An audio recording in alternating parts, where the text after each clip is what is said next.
திராவிட முன்னேற்ற கழகம் தேர்தலுக்கு பணம் கொடுத்தது. கையில் கொடுக்கவில்லை, நடுராத்திரியில் கொடுக்கவில்லை, திரைமறைவில் கொடுக்கவில்லை. திமுக வங்கிக் கணக்கில் இருந்து இந்திய கம்யூனிஸ்ட் கட்சியின் வங்கிக் கணக்குக்கு பணம் அனுப்பப்பட்டது, மார்க்சிஸ்ட் கட்சிக்கு அனுப்பப்பட்டது, விடுதலை சிறுத்தைகளுக்கு அனுப்பப்பட்டது, மதிமுகவுக்கு அனுப்பப்பட்டது, இந்திய யூனியன் முஸ்லீம் லீக்கு அனுப்பப்பட்டது. பகிரங்கமான கணக்கு.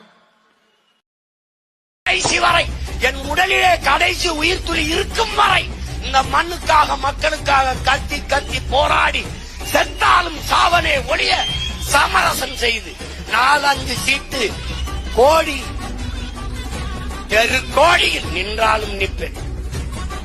எத்தனை ஆயிரம் கோடி கொட்டி கொடுப்பேன் என்று வந்தவர்களை எட்டி நில்லுங்கள் என்றுதான் சொல்லியிருக்கிறேன் ஒழிய கையை நீட்டி பெட்டியையும் சீட்டையும் வாங்குற பரம்பரை கிடையாது. ஏன் ஏன் சரணடைந்து வாழ்வதற்கு சண்டையிட்டு சாவது மேலானது.